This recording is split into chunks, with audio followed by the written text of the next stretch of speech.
Welcome to Unscripted Moments, a podcast about Propagandhi. Over the years, Propagandhi has constantly name-dropped the band NoMeanNo into their list of great influences. Todd, Beeve, and Jord have repeatedly been cited as absolutely loving NoMeanNo. On Propagandhi's album bio for their supporting cast LP, the band cites their major influences: Voivod, Rush, NoMeanNo, SNFU, Sacrifice, Razor, and Guilt Parade. In 2009, George Samoleski wrote for Modern Drummer magazine, "Around this time I was really getting into the underground punk and metal scene in Winnipeg, Manitoba. Taking the bus into the big city from Portage la Prairie, I was exposed to a ton of amazing drummers from Western Canada who didn't get any above-ground accolades. Some of them, including Ted Sim of SNFU, John Card of DOA, John Wright of NoMeanNo. What impressed me was the originality and diversity of the underground scene between 1985 and 1992. There were no corporate tentacles coming down to co-opt and covert this kind of music into something that could potentially sell candy bars, cars, and war to mindless consumers. To think of heavy music getting commercial airplay around this time was unthinkable." So this episode is really special for me because I got the opportunity to interview John Wright from NoMeanNo, who is getting back into live and recorded music with his new band Dead Bob. So I reached out to members of Propagandhi to tell me what they thought of NoMeanNo. Todd said, "My favorite personal memory was seeing them on the Day Everything Became Nothing tour in Regina, Saskatchewan. I was front row for quite a while. I remember John wearing an SNFU shirt at that one, and I loved his unique way of playing and being on stage. I did the longest and best stage dive of my young life that night. It was a truly amazing show. There was another great moment where Rob kicked a guy really hard in the ass when he wouldn't get off the stage and was standing right in front of him. I found that strangely enjoyable. It was also great to meet Andy in Amsterdam. Meeting one of my true heroes is really awesome. I'd also like to add that the lyrics of Forget Your Life are often in my head, especially the line that says, 'If you cringe and sink inside but say nothing to no one.' I can't tell you how many times I've thought that, especially since I truly do say nothing to no one. Tell John, thanks for the tunes, he's a true inspiration."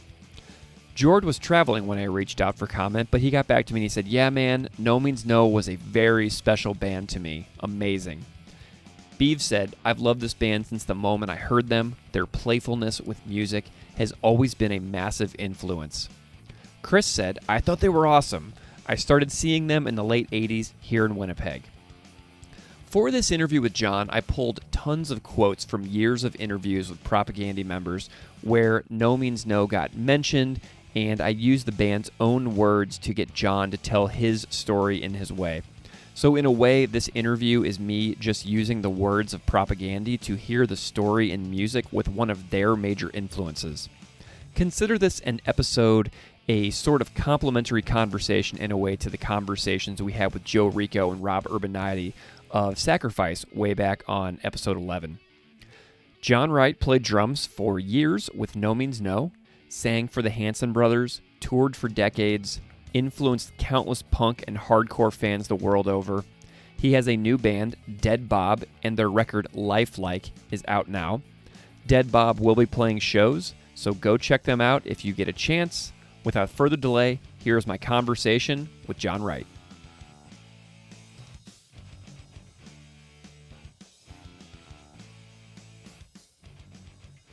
John Wright, welcome to Unscripted Moments, a podcast about Propagandhi.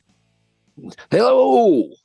Hey, John. It's so great that you're here. Thank you so much for doing this. I really appreciate you coming on to chat about my niche Prairie's Western Canadian punk band podcast that I have here. It's great to have another Western Canadian punk rock musician on board. So thanks for being here.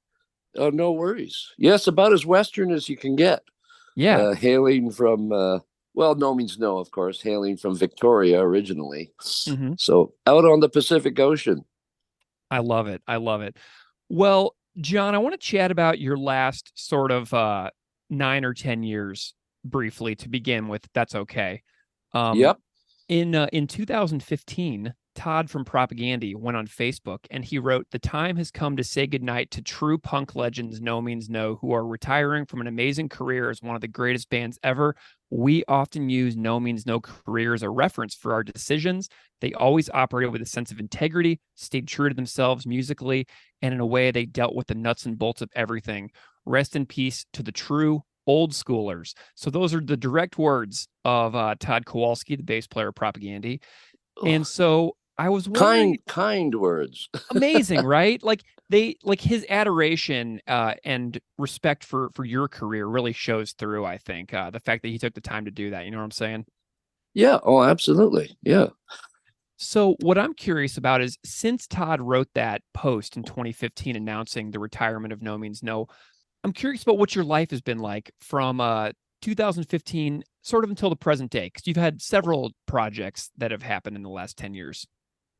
Oh, yeah, absolutely. Yeah, we kind of wound it down. I think it was in 2014, we ended up being inducted into the Breakout West, or the Western Canadian Rock and Roll Hall of Fame. Perhaps a minor house, but but definitely uh, it was nice. It's always nice to be recognized by people for your efforts and your work. So and that was the last time we had performed.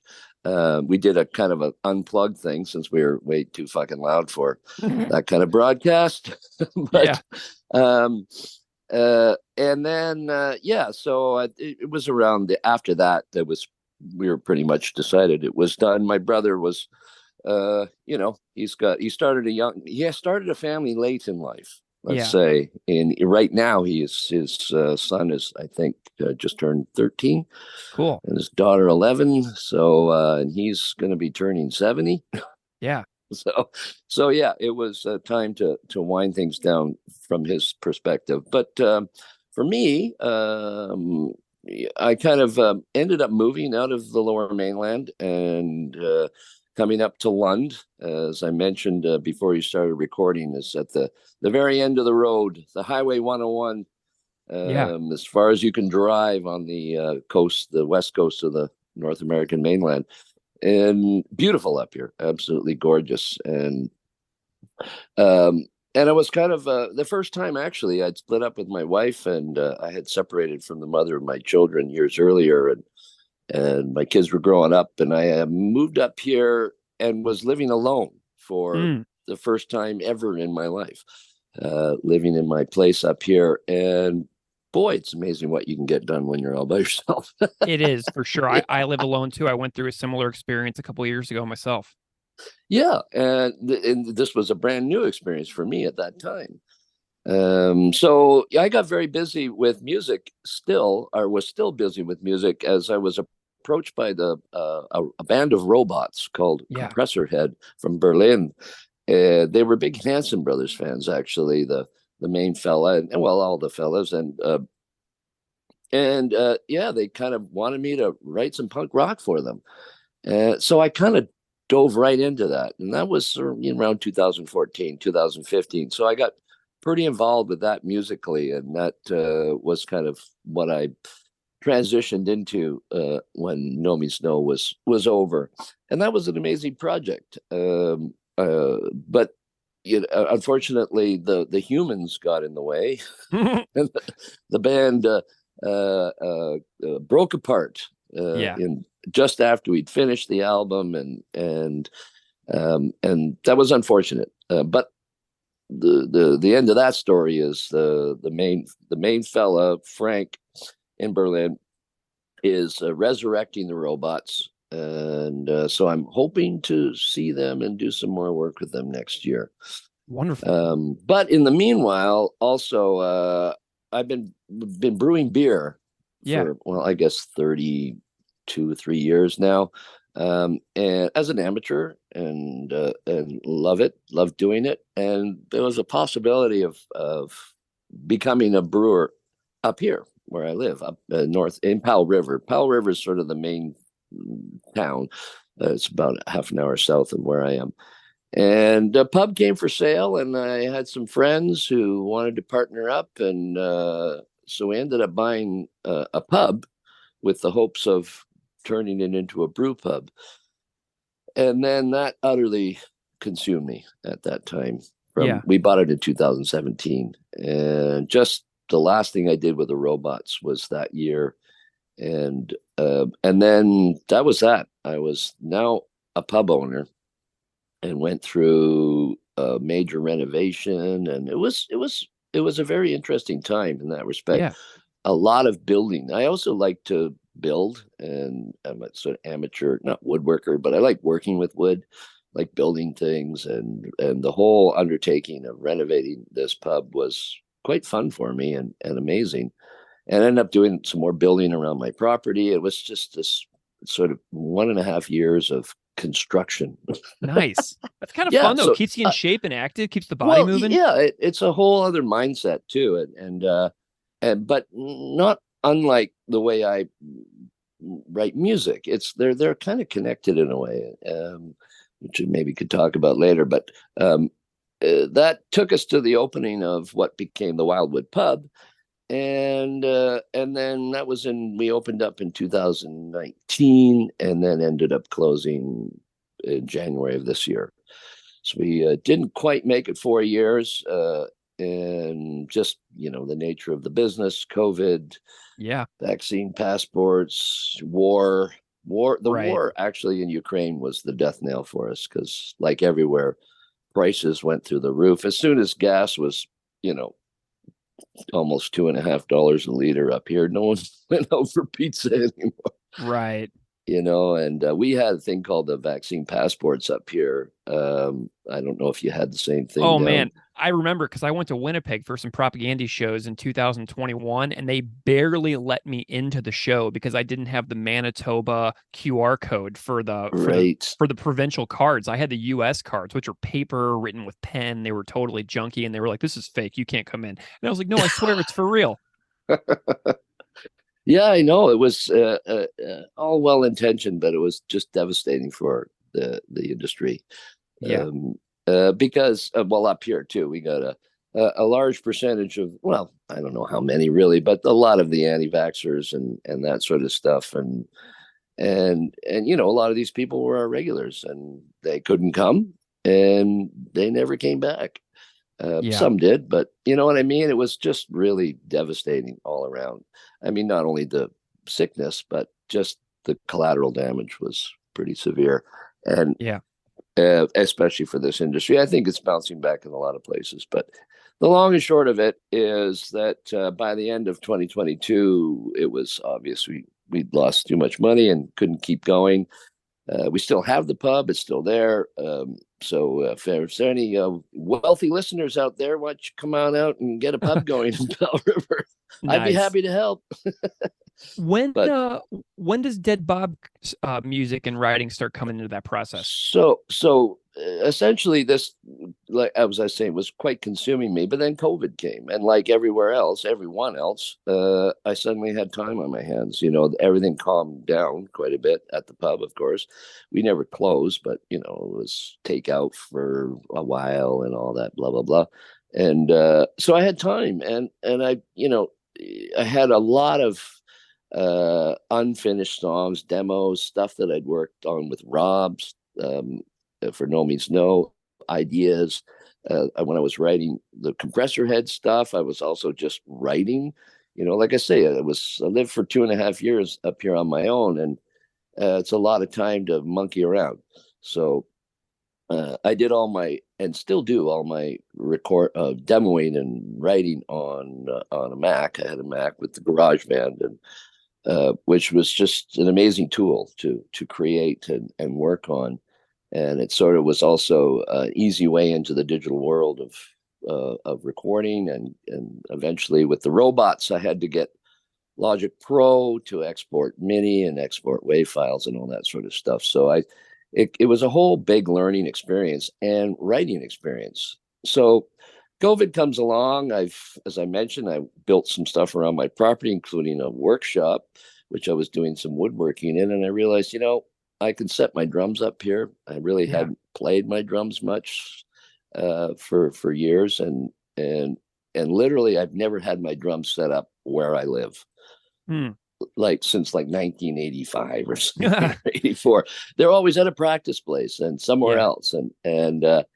Uh, so that's what I did. I think I'm going to set up my drums. I'm going to start maybe putting some real drumming to a lot of these demos and these ideas. Because I've been programming drums and using loops and all that stuff to write. So I just kind of went at it. I garnered some rudimentary recording stuff to go with my computer, and that's I just started doing that just as for my own purposes, just for my own satisfaction, to see where these songs would go, and I started liking what I was hearing. I was kind of amazed that the drums actually are sounding good, and it was fun to start finishing a lot of these songs. Um, so I did, and without there was no dead bob in my mind. I mean, I was still embroiled with the pub, still hoping to become a professional brewer, Yeah. and but as that was winding down, and then I was finishing stuff, I was going, maybe I should just self-release this, make an album. I'll make an album and put it out. Again, not really thinking about trying to resurrect a career, so to speak, but just, this stuff, I'm going to finish this stuff. I can do it on my own time and my own schedule and put it out on Bandcamp. Yeah. So that's kind of how Dead Bob formed. And that was really through the latter part of, well, through 2022.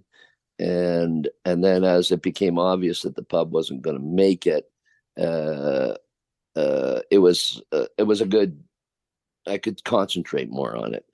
And it was also a good way of getting my mind out of the headspace of the pub, which had become very hard and lots of anxiety and stress and money and all that stuff, right? The tough stuff. And so putting together the album was like kind of going back and doing what I know how to do, what I love to do, and having fun with it. And then it was like, okay, I was working with some people to help finish it, and started talking about, well, maybe playing this live. And as it became more and more obvious that, well, now I'm unemployed, and what am I going to do Yeah. now? Probably not going to be a brewer. Maybe I should make a band and see if I can't play some of this stuff live. Oh man, dude, I love this story too, hearing about like this, like the business owning and like divorce. Cause like whenever I was listening to the record, the opening line of Just Breathe is fuck this fucking shit. And I was just loving that so much because it's like the most cathartic opening to a record imaginable, considering the 2020, 2021 era that humanity has just endured essentially. So Yeah, I loved it, and man. still enduring. It's not Yeah, I over love yet. it. This transition. Yeah. Let's talk about drums for a little while. I'm super curious because George from Propagandy cites you frequently as one of his favorite and most influential drummers. And so in the forthcoming Jason Lamb and Paul Prescott book on No Means No, George from Propagandy is quoted. He says, I like the fact that John Wright had an extra tom and that he did all this different stuff to make it sound like he had a second kick drum or a cheater pedal. I could also never really grasp how he gets such a powerful stroke on his snare with that traditional grip, especially the fast punk stuff. And when I read George's words, because George's one of my favorite drummers, as are you. So whenever he And wrote George is a that, great drummer. oh, amazing. And whenever I read that, I was like, oh my gosh, the way that Jord emulates double kick without it being double kick is really fascinating. Like you can hear it on the outros to songs like Nailing Descartes to the Wall, the outro to A Speculative Fiction. It always is like, is he playing a double kick pedal? So you and him have that in common, and he got that from you. And so I'm wondering if you can tell me a little bit about like the style that you kind of feel like you've developed over the last like 35, 40 years in your own playing that became so influential on George's own playing that we've come to love in Propagandy. Well, I'm not sure how George started playing drums, but I started typically in elementary school, playing in the school band. And I went through the school band program from grade 6 to grade 12. I feel very lucky because a lot of schools, struggle to have music and arts programs. But it was a big, it was definitely a thing in the 70s. Every school had a band, and of course, I wanted to be in it. And when I was in grade 6, so what's that? I don't know, 1970. I can't remember. Um, I, came at, we will go at the beginning of the school year, we go into the band room and, who wants to be in the band? Well, we all want to be in the band. Okay. And who wants to be the drummer or who wants to play drums? Yeah. And of course, about 20 hands go in the air because everyone wants to play the drums. And he goes, oh, okay, well, everyone can't play the drums. So who here has a drum? And I had a snare drum. So I was one of a handful of people that, yeah, I got a drum. Okay, you're the drummers. And that's how it started. Now, my band leader at that time was an old jazz guy. And I don't even remember his name, but that's how he was brought up. And we were all not allowed to play match grip. So, no, this is how you hold the drumsticks. And it was like, oh, okay. And so that was that. I never played any other way. And then went through school and, being a teenager was listening to sort of pop rock and stuff in the 70s as well, but really loving to play in the jazz band. And playing swing music or trying to as a teenager, as kids. Yeah. And I really loved it and got to see some great man. I saw, Count Basie, and I saw Buddy Rich and Thad Jones, Mel Lewis, some of these big bands. It was just, I love that stuff. And I still do. I just love that music. And so that was sort of, in throughout my teens, learning to play the drums. That's kind of what the stuff I was playing. But this is, of course, in the latter half of the 70s. And my brother is 8 years older than me. And he moves back home, I think around 78 or something. So I'm about 16 years old, I guess. And he brings in the Sex Pistols and the Ramones and DOA and these. He's like totally into punk rock now and playing these songs. And I'm listening to this stuff going, oh, okay, Devo, I just didn't understand it. And now Devo quickly became my all-time favorites. And so suddenly I was, and he wanted to record. He bought a TAC 4-track tape deck, which at the time, this was pretty state-of-the-art home recording. It was a very, very high quality deck. And the, for a home recording, you could overdub on it. And I was like, oh my God, 4 tracks, you can make it into 6. Holy crap. And so we started, and he was writing, and we just started playing music together, literally in the living room, and recording, and I just got hooked. I mean, totally hooked. Like, this is amazing. I love to record music, and then starting to, listening to his music that he was really digging, but I was still totally in the mindset of jazz and the stuff I was playing at school. But then he was like, in 1979, I think he said, look, let's go see DOA. They're playing up at the University of Victoria. This is all in Victoria, by the way, at the time. And I worked at that university too. And they were playing in the Commons Block building where I worked and my brother worked, where the students that lived there came to eat. And they would sometimes put on music in there. And DOA played with the Dish Rags, yeah, and they were like Vancouver punk, and I'm like, oh, okay, I'll go see them. I'd listen to the Prisoner and 13 single and go, oh, this is pretty good, I guess. And we went, and I'd never seen anything like this in my life. Yeah, it was crazy. I'd never seen a truck music. I'd never seen a drummer play that fast, like a kick drum pedal moving that fast. And of course the rugby team showed up to give them trouble, right? Just there to be troublemakers and hooligans, and DOA, of course, were all super punk rock and fuck you, and they were getting at it, but it was ferocious because I mean they almost broke out in fights, but it didn't quite.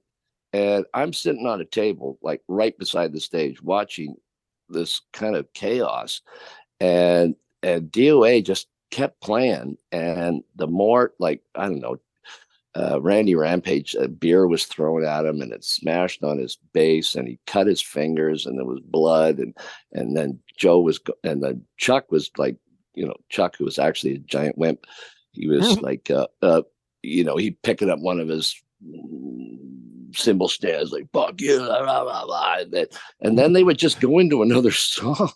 Yeah. And it was like, oh my God. I mean, this is amazing. Amazing just because of the energy. And here I am, a testosterone filled teenage boy, and like, holy crap, this is great. And that was that. Nice. I was into playing that kind of music. So when you say, like, how did that translate to the drums? Well, now I'm, I want to play that fast. I want to hit that hard. I want to be part of that energy. And so that's essentially was the driving force. Just giving her on the drums. I love that you didn't really change your style and the way that you played after finding punk and starting to make music with Rob. It sounds like the ways that you were taught just really were solidified within you, but that you wanted to expand beyond that. Does that make sense? Well, yeah, when you play jazz drums, it's not just the backbeat. You're not just a drum machine. And I wasn't always, I certainly was not the best drummer around by any stretch. In school, there was always someone better than me. And technically, but I approached the instrument, the way I interpreted drums was as a musical instrument. And so you're not just hitting things to keep rhythm, you're hitting things that are there because they're musically appropriate. And then, so when Robbie and I started, like, okay, well, if we're going to be a band, we don't know any guitar players to play with. We didn't start out thinking we want to be a two-piece. It was like we started being a two-piece because that's all we had. So, okay, go ahead. Let's write some songs. We're going to be a band. Let's write some songs. So Robbie wrote that first batch of NoMeanNo songs specifically for bass and drums because, there's nothing else to fill in. So he would set up a riff, and it would be very repetitive. I think he was really getting into PIL at that time, and so the drums just had to be interesting and had to do something else than just boom tap behind it. Yeah. At least that was what I was thinking. And then the words were very important because they weren't obscured by the music. And so the drumming would be there to help drive home or deliver the feeling of the lyrics and the singing. And so it was very much a dynamic driven way of writing because there wasn't a lot to work with except dynamics. So that's kind of how that all started. And yes, the fact that I'd grown up playing kind of just more traditional style jazz drumming that I wasn't particularly good at, I was able to translate that into or bring those characteristics to punk rock drumming, and never lost sight of the fact that the drums are there to express the energy, not always the feeling, but the energy. So how you arrange drumming is very deliberate. Everything I do is incredible. It's deliberate. There's a reason. So that's kind of how that all fell together. It was really a sort of a nice set of circumstances. Nice. When Andy finally joined the band, we'd always wanted to have a guitar and then start building from there. And then Andy was a consummate frontman. I mean, he was such a good singer and performer. And he was also a percussionist when he was in school, just like me, and he was a percussionist. He had picked up the guitar and learned how to play that, but he had an incredible sense of rhythm. And since he was kind of the anti-guitar player in some way, um, did not want to sound typical. That whole percussive side of him was a big part of the beginnings of NoMeanNo in the mid '80s when we were moving forward as a three piece. Amazing. Okay, so I want to talk about something else too. I want to talk a little bit about the record One, if that's okay. Yeah, Okay, so that's the first NoMeanNo record I ever heard. that's a And hell of an introduction.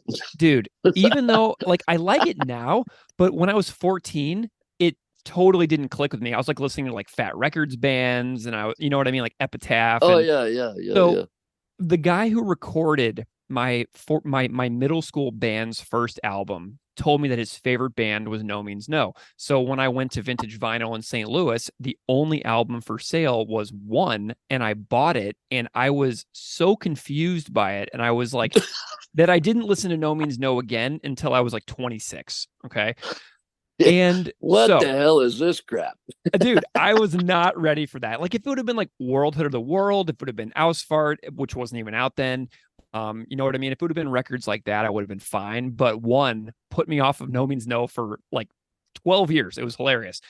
But I recently was listening to an interview with Jord that he did during the pandemic, where he talked about his favorite desert island records. And the podcast is called Music for the Quarantined Soul, if anybody wants to check it out. But Jord said, quote, if NoMeanNo is in the punk category, then they are my favorite band. And then in discussing One, he talks about how the record has like a long song quality that he appreciates. And to me, like your Propaganda, and to me, Propaganda and NoMeanNo share a characteristic where you have parts of songs that feel like movements instead of an ordinary verse, bridge, chorus structure. I Yep. wonder if you can tell me a little bit about your own explorations and thoughts of song structure, long songs, stuff like that over the years, because it's really fascinating. Because you even have long songs on the new record too. Yeah, yeah, we've never been afraid of long songs. Even you go back to Small Parts, Isolated and Destroyed, or even Mr. Happy, couple of pretty fucking long songs on those records. Never been afraid of them. In fact, they're, as I was saying, if you when you approach the dynamics of a song, then it's the shorter songs are there's less time to develop anything, Yeah. you know um so and one of the other things, at least from me, from my perspective, growing up in the '70s, it dawned on me a couple of years ago how much I was influenced by television television themes Hmm. theme music from TV, from movies. And it really, I just really realized how much of the way I arrange music was all influenced by that, of what was around me. And even the influence, even like, my brother and sister, like my brother Rob, 8 years older, my sister 10 years older, they were buying all the singles and saw the music from the '60s and the early '70s. Again, sometimes music with very complicated arrangements, long songs.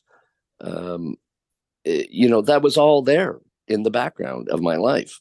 And so approaching, like when you say One, that's a hell of a Yeah. record to drop into, considering how we got there. Oh, I I know. think it's, I put it up there as my second favorite NoMeanNo album. I think Amazing. my favorite album is Why Do They Call Me Mr. Happy? That's my favorite And too. there you go. Yeah. And then One, probably my second, as a thing, not the individual songs, but as a record. The Yeah. way the record starts and ends, the songs that are put together, the tone that it generates. Wrong is our most popular album, and it flows through really well. But it's more of a pop album in that respect. It's like uh, it just punch them in the face and keep punching them in the face until the end. Mm-hmm. You know what I mean? With throw some humor in, some variety. Whereas Mr. Happy and One were just a little more like, yeah, it's sitting by yourself with the headphones on or the stereo crank kind of albums. It's like that just songs going naturally from one into the other, and some of the writing too. Like Our Town is possibly one of the best songs Robbie ever wrote.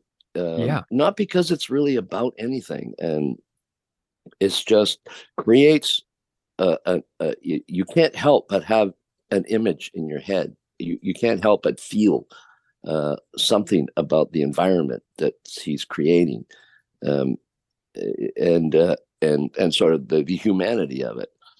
Yeah. Um, um, Graveyard Shift was a riff that I had written, and that was a collaboration of my brother and I. And I don't even really know sort of where that song came from or why. But again, it's like taking a feeling, and my brother was brilliant at it. He could take a feeling that I was putting into, because I'm not much of a lyricist, but I like music to have drama. It's to drama and comedy. The classic Greek um, um, dichotomy, and I think that's so important, and that is what really connects with people. And that building a song, like, and Propaganda does it too. They can be very dramatic, Yeah. which is what I think that's what people are that's what's getting them. That's Oh, what's absolutely. growing them. 100%. Yeah. You don't need that to have great music and to connect to music, but it is a great way of doing things musically.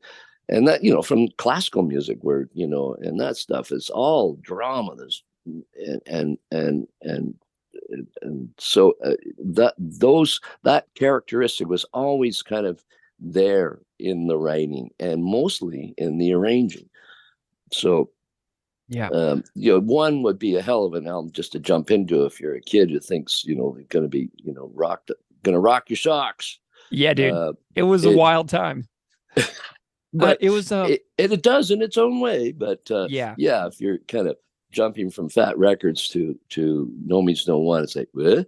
Yeah. Well, interestingly, in that same interview, I'm glad you brought up the songs that you did, because George said that Graveyard Shift, Our Town, and Under the Sea are three of his favorite No Means No songs ever. And you kind of touched really nicely on a couple of those about what makes them special to you. So that's pretty cool. So thank you for touching on those individual ones too. Well, yeah, and they like Under the Sea. Here's a trivia question: which Strangler song is that ripped off from? Oh man, that's a great trivia question that I have no idea. Well, that's a total Stranglers ripoff, that one. But also A Little Too High. A Little Too High kind of harkens right back to that kind of jazzy. It's a very 70s song, although you might not think that listening to it, because it's a bit harried and crazy. But that song was recorded almost entirely live, off the floor in the studio, just to have that feel. There was a little bit of guitar overdubbing, but that was it. Nice. And yeah, it was off the floor, just to get that style, that feel. Yeah. Um, in that same interview that I mentioned from Jordan, that Music for the Quarantine Soul podcast, also he talked about seeing No Means No at the Royal Albert in Winnipeg when he was a kid. He talked about seeing the shows when they were way over capacity. Todd brought up seeing shows in Regina of No Means No. What do you remember about playing shows in Winnipeg with the band in like the 80s? Oh God, that's going back. Well, we played the West End Community Center a number of times, which was a lovely place to play. And Winnipeg, like my uncle lived in Winnipeg for a long time, and he was a bass player. Well, he was in the military, like my entire father's side of the family. They're all from Saskatchewan, from Tisdale, Nice. actually. I've been there. Yeah, there you have it, land of rape and honey. Although I Yeah, it think they is. decided to change the motto. Yeah, yeah. I've been there because I spent some time in Nipawin, Saskatchewan, near Tobin Lake, for a Oh yeah, couple of years. So I know the area kind of well. yeah, yeah. Well, yeah, of course, didn't grow up in Saskatchewan myself, but my father's family did, and they all joined the forces to get the hell out of Saskatchewan.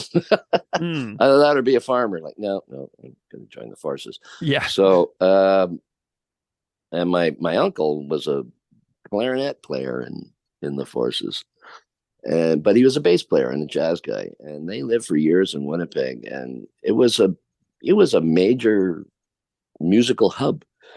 Back in the 40s, 50s, 60s, it was huge. If you were anybody, you played in Winnipeg. I don't really Mm, know the clubs or anything, but it's always been a very, very vibrant music town, and you could tell that. The punk rock scene was kind of late in the game for maybe Winnipeg's musical history, but even rock and roll in the '70s and stuff, it was always big time. And what I recall about Winnipeg is just really good shows. Like, yeah. what was the first one we played? Oh my god, it had like stalactites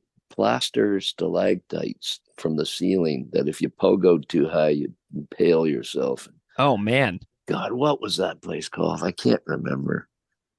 Oh, And oh, sorry, you're like, I'm an old man now. I that's can't totally fine. I have remember these things. Yeah, and I can just like hear listeners from Winnipeg like right now like screaming through their headphones like it's called blah blah blah. And I'm just Yeah. like I'm sorry, I can't hear you because you're not on the call with me. And yeah, I think we were like crashed at the Stretch Marks house, and I think it was the Stretch Marks, and we were driving from, I don't know, somewhere in Saskatchewan. We had, of course, 3 days off, so we tried to camp in Wood Buffalo National Park, and it was April and not very warm or nice.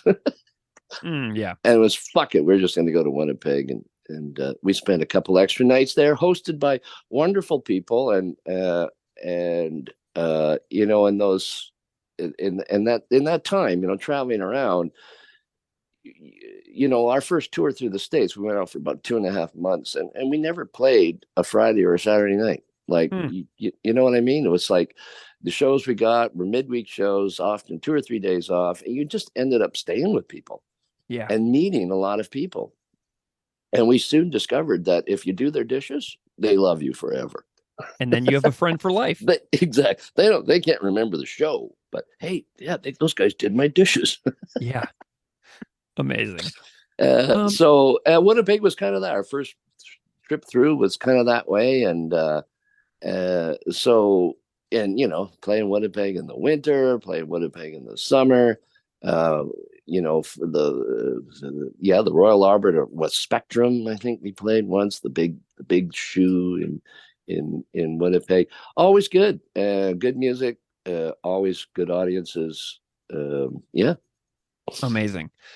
Let's move on to some comments from Todd Kowalski from Propagandy. In an Hmm. interview in 2021 for the Thanks List, Todd was asked, what's your favorite way of discovering new music these days? Is it mainly Spotify or perhaps just browsing records or even live during normal times? So Todd was asked that, and his answer was, I guess the funnest way is live when you're just blown away. When I was a kid, I'd mostly not have the record and go see the band, like SNFU and NoMeanNo. So Todd's quote resonated with me because the way I fell in love with NoMeanNo was live in London in the UK at Dingwalls in 2009 when the club was so hot that Tom had to leave the stage and you and Rob played Kill Everyone Now as a two-piece. And that was the day that NoMeanNo became like super important to me. Like I'm really late to the game as far as your music goes. But as you get back out there again into the world of live music with Dead Bob, with this lifetime of experiences behind you, what are you kind of looking forward to about getting back out there?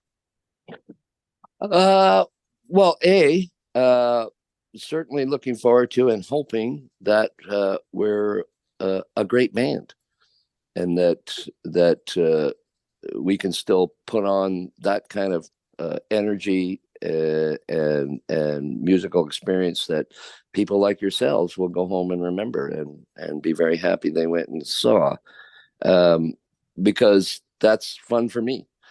And I enjoy a show for all the same reasons that the audience is enjoying the show. Yeah. So first and foremost, I hope that we can deliver. And also, there's going to be a lot of people, a lot of folks haven't seen in a long time.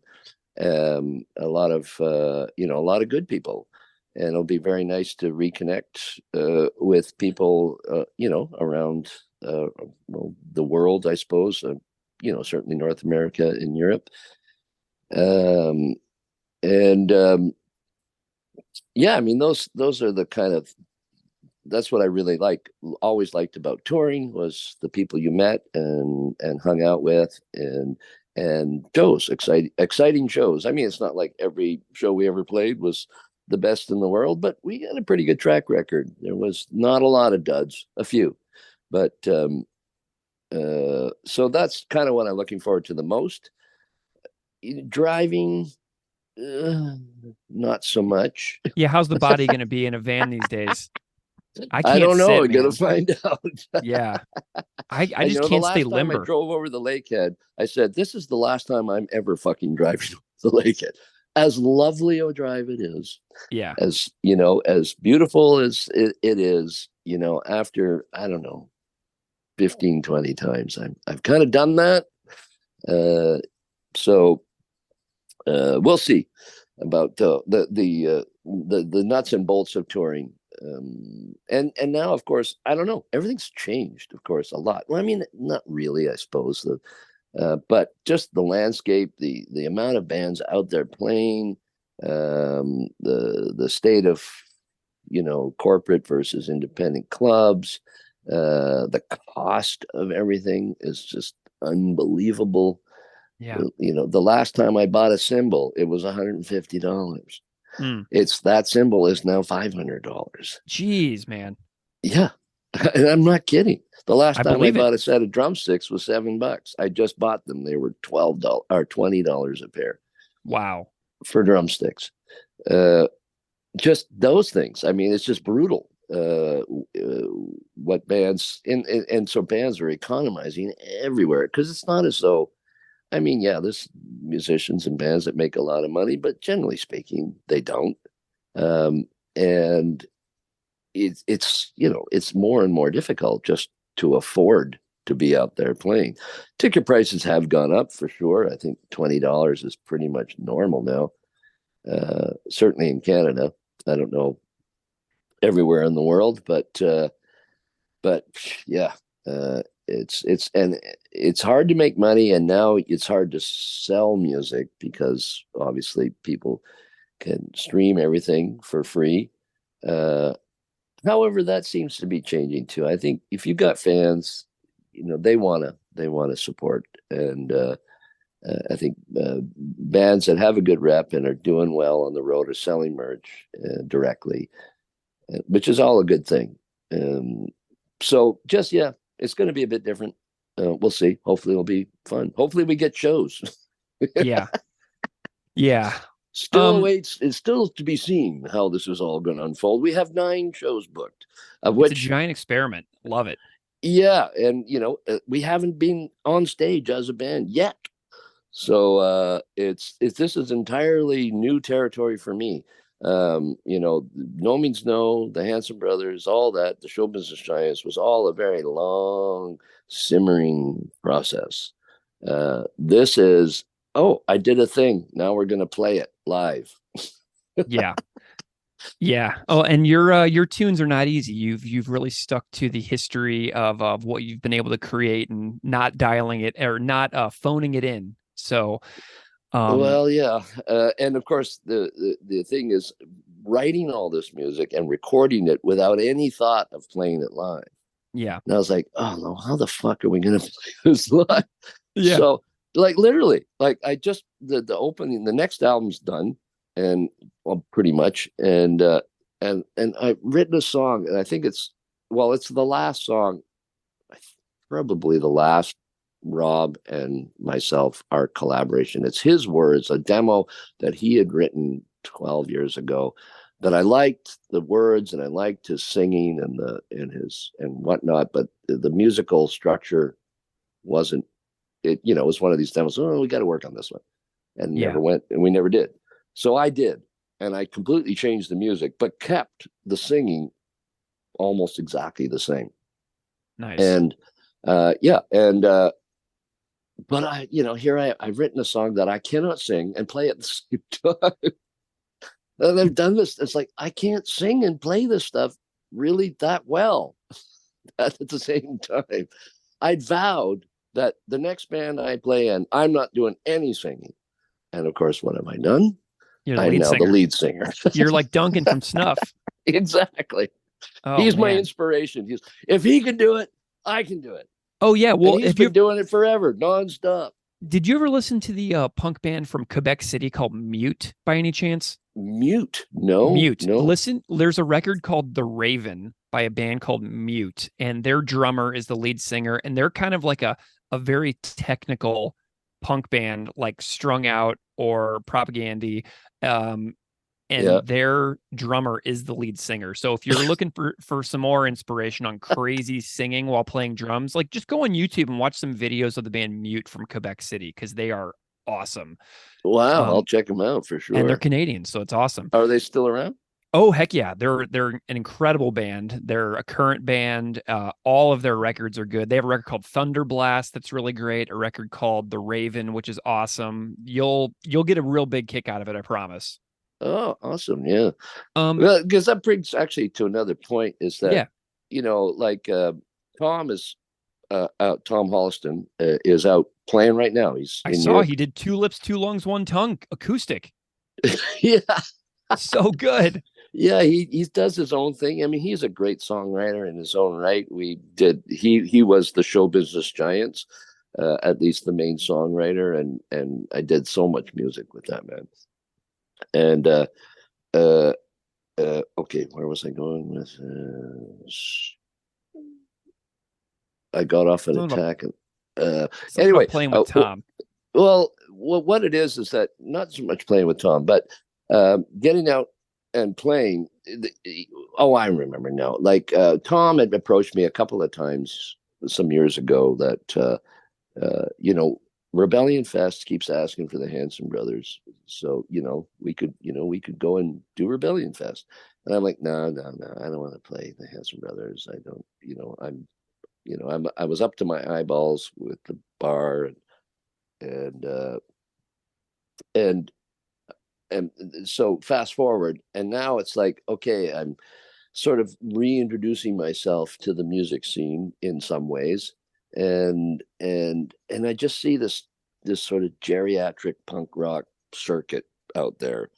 Bands like, okay, I used to, when we went to punk rock shows when I was playing them in the 80s and going to see other bands, we were playing with and for our peers. And now I'm like, now it's kids are going to go see Granddad play some music. Hmm. You know what I'm saying? It's just like it just seemed kind of odd to me, and I'm not nostalgic about music. Um, I love all the music that I've loved. I still love bands that I loved in the past, and I certainly still love the energy of all that music. But I'm not nostalgic. Like, I don't want to, go down memory lane with No Means No. You know what I mean? So when I'm doing Dead Bob and playing, it's like, this is, although some of the songs are old, but it's current for me. This is all new stuff. This is the next album is going to be different than the first album, and I have no fear of exploring where music can go.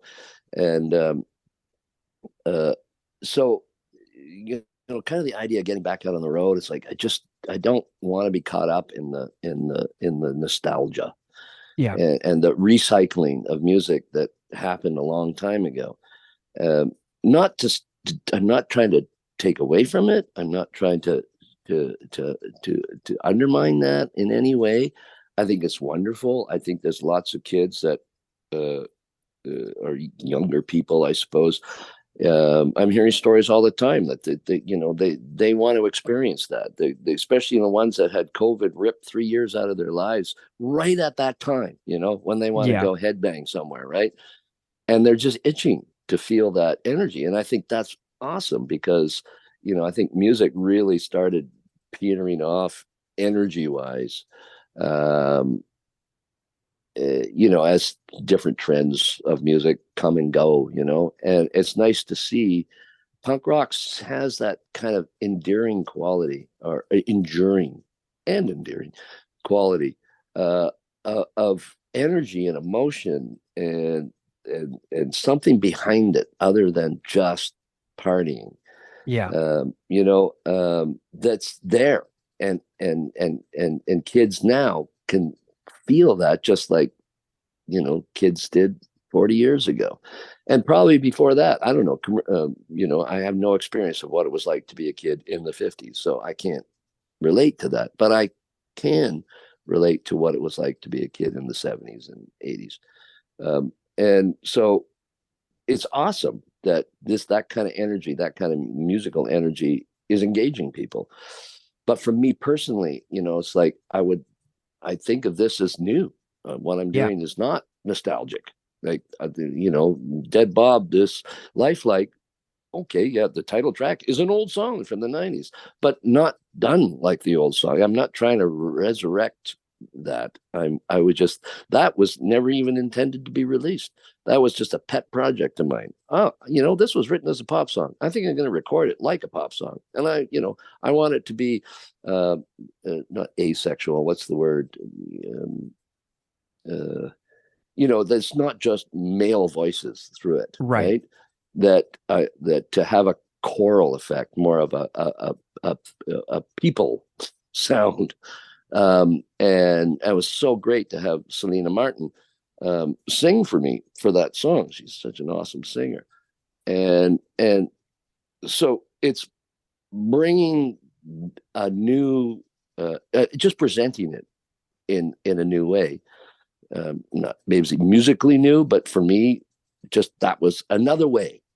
And so I don't consider it to be old music, and I don't consider what I'm doing to be nostalgic music. It's just okay. It's obviously echoes of No Means No. I'm a product of 40 years of playing music, 40 plus years, obviously. Yeah. But the reason I'm doing this is because, you know, I just want to keep doing what I've always done, which Yeah. is playing something that's new to me, that's that is hopefully relevant, Yeah. like that speaks to something now. Like you say, that opening line, that you hit the nail right on the head. That's the whole point of that opening line. Yeah. Uh, Well, it was just that. It's just like fuck, you yeah. know, fuck Yeah. it, fuck my life. My life in the last year has just gone totally sideways, and fuck, the world is going sideways. And it's done this before. Oh my God. I This is bet that, nothing new, yeah. And I but bet that line felt so good to scream into a oh microphone fuck in the yeah. studio. Holy Oh, shit. That totally. was so No, awesome. I'm Um, not gonna lie. It does. It you feels know, great. and yeah, I want to bring in another quote from the band. I reached out, I emailed David Gillis, who played guitar in Propaganda for a long time, because No Means No and Rush are his two favorite bands, according to what I've been told. And Yeah, Rush. I There we go. I asked David what No Means No meant to him, and he said, I've loved this band since the moment I heard them. Their playfulness with music has always been a massive influence. And everything you've just said kind of touches on that, like about the playfulness and the fun and the humor within your music over the years. Does that make sense? Does that resonate? Oh yeah, absolutely. You can't, you know, it's like I say, the drama. Without the comedy, it doesn't mean anything. Not in the human experience, from my perspective, from the way I approach things. Um, that's how everybody lets their guard down and allows the world to enter them. Anger and drama and fear is how you keep the world out of your life. Yeah. Humor is how you let the world in. Yeah. And humorless people I have no time for. And it's a bit of the woke thing too. It's like, okay, I get the intentions here, but there's so much fucking humorless. It's just, it's I don't know how to describe it. Where's the joy? Mm-hmm. and and that's for the haters. A hater is a hater, and there's no joy in it. And this is why I ask myself, like, why? Like, it takes so much energy to be angry. It takes so much energy to hate something. Like, why, what's the upside? What are you getting out of this energy that you're expending? If it takes a lot of energy to like yesterday I had to fucking hoist about a 6 foot large hemlock log onto a trailer because my chainsaw had run out of gas, and I was there and I just wanted to take this thing, I'm and I just sort of envisioning worked it. this now. Okay, I had to work out how to get it in the trailer because I couldn't lift it. Yeah. Right? There's just no fucking way. I had to work how to balance on it, roll it onto another log, balance and tip it, and get the end into the trailer, and blah blah blah, and work with. I'd done a bunch of milling up here, and sort of got used to manhandling giant fucking heavy things that you can't actually move without thinking about it. And but it's like a tremendous amount of energy I'm putting into something. And what's the upside? Well, now I've got firewood. This is I'm expending all this energy for a reason, for a good reason. And anger and hatred and fear, it's expending it's all this energy. And what's the upside? What do you get out of it? This is what I don't understand. I just don't understand what how it serves someone to do that. We all get angry and we all get pissed off for sure, but it's got to go. You got, okay, it happened. You got to let it go. And if you stay that way, it's just an utter waste of time, if nothing Yeah. else. You know what I mean? So humor is how you let go of that shit. Yeah. 100%. That's how you get rid of it.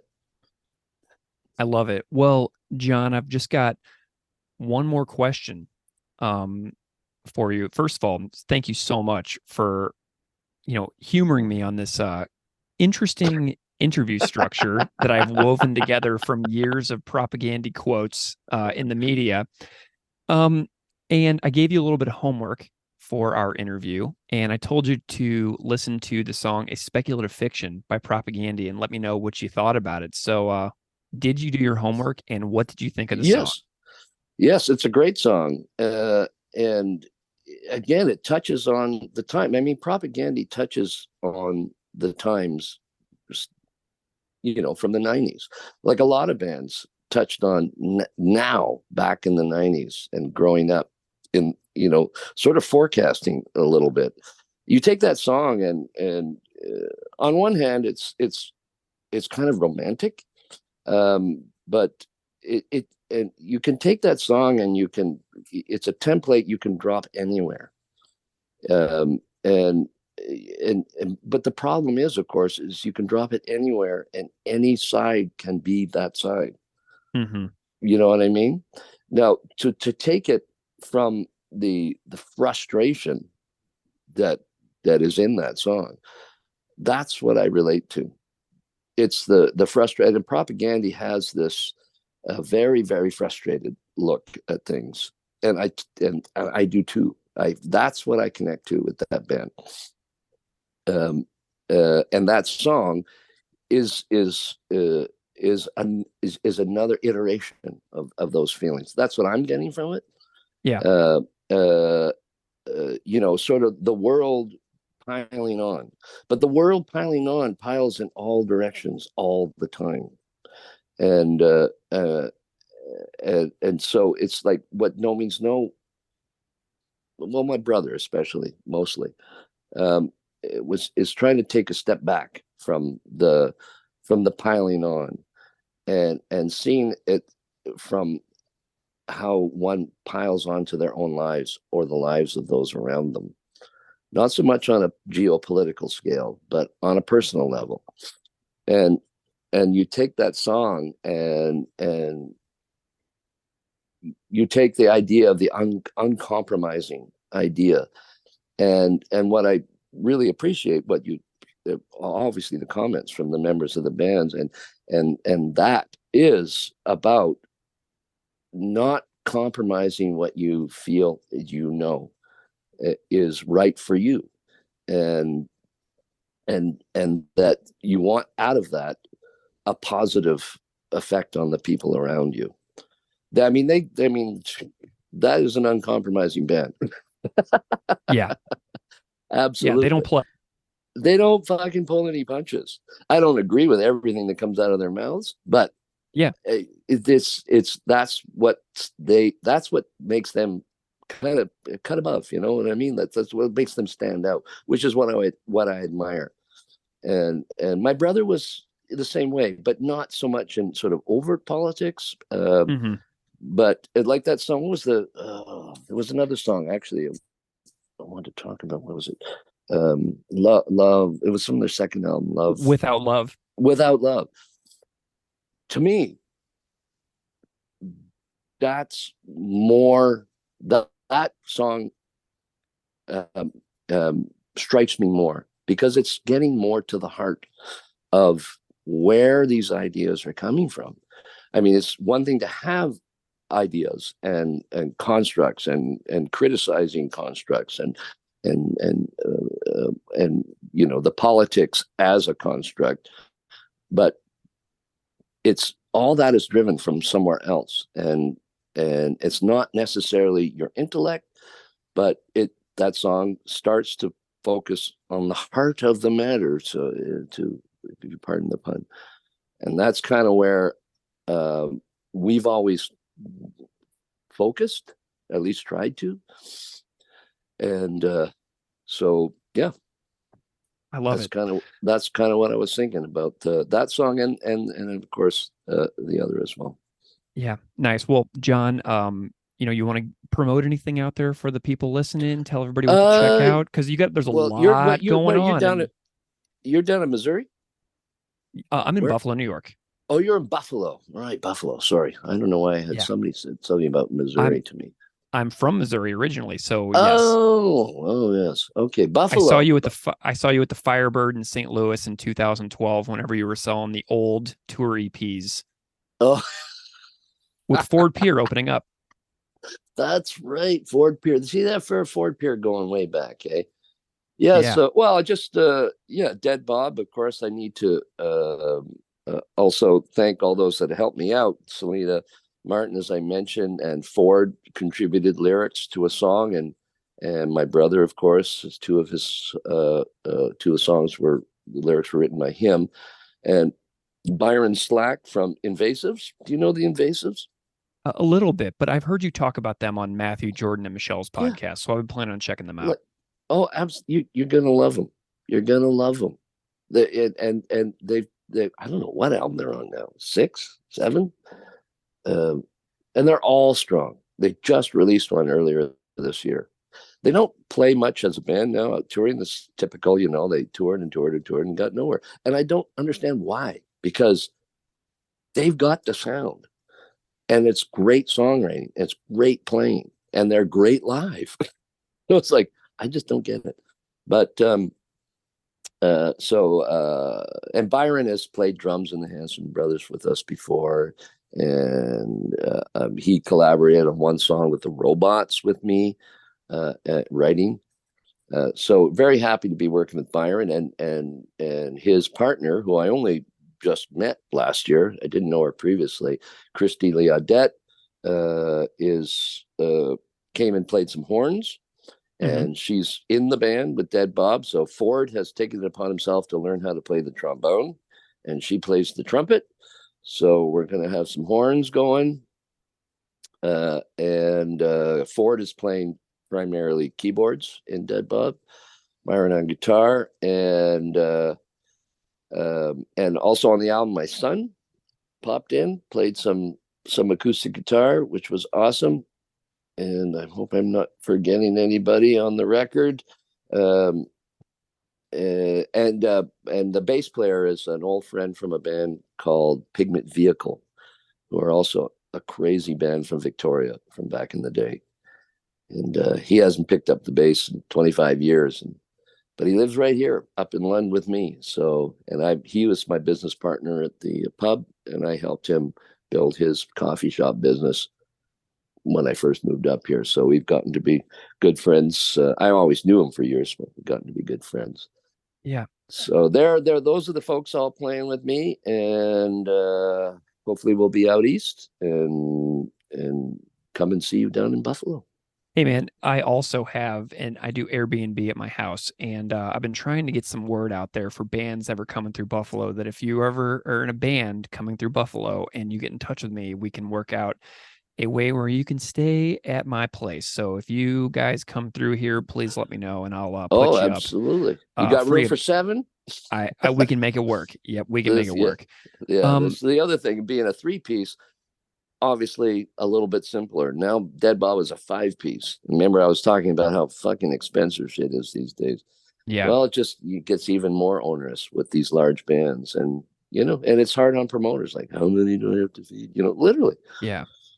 Yeah. And then also Jason and Paul's book, No Means No, From Obscurity to Oblivion, coming out soon from PM Press, and also the Alternative Tentacles reissue series, which has gotten its first 2 with Dad's 7-inch and the Wrong LP reissues coming soon. So, I mean, you got a lot going on. Well, yeah, it seems like everything is kind of converging. A lot of these things have been in the works for years. And I approached ATM 6 years ago about doing this. Yeah. It's taken a long time for it to get rolling. And of course, Jason has been writing this book for several years now. And a lot of Dead Bob music stewing, for years, and everything seems to be coming together at the right time. The iron is hot, as they say. Yeah. Well, John, you're my sort of second interview I think I've done over the life of this podcast, where I'm interviewing people who directly inspired the work of what Propaganda does with their punk and thrash and metal and prog influences all converging into the sound that they have. The other was Rob Urbanati and Joe Rico from the thrash band Sacrifice. They were on the podcast talking about some songs and the ways that their music has inspired Propaganda. So it's really cool to kind of have this influences sort of mini series taking shape, if you will, with Rob and Joe from Sacrifice, and you, John Wright from NoMeanNo and Dead Bob. I'm just super grateful you were willing to come and hang out with me and have this sort of off the beaten path style of interview. It means a real lot that you were willing to go on this journey with me, John. Well, I totally appreciate you reaching out, and obviously all the very kind words from the fellas in Propaganda. It's wonderful, and that's all kind of I don't know how to say it. It's lovely. It's lovely to know that you're up doing something that really means something to you, and that you're enjoy doing a lot, that other people also enjoy what you're doing, and are not just sort of there and gone, but actually pay attention. So it's great, and I really appreciate talking to you. John Wright, No Means No, Dead Bob. Thank you so much for being here. Thank you.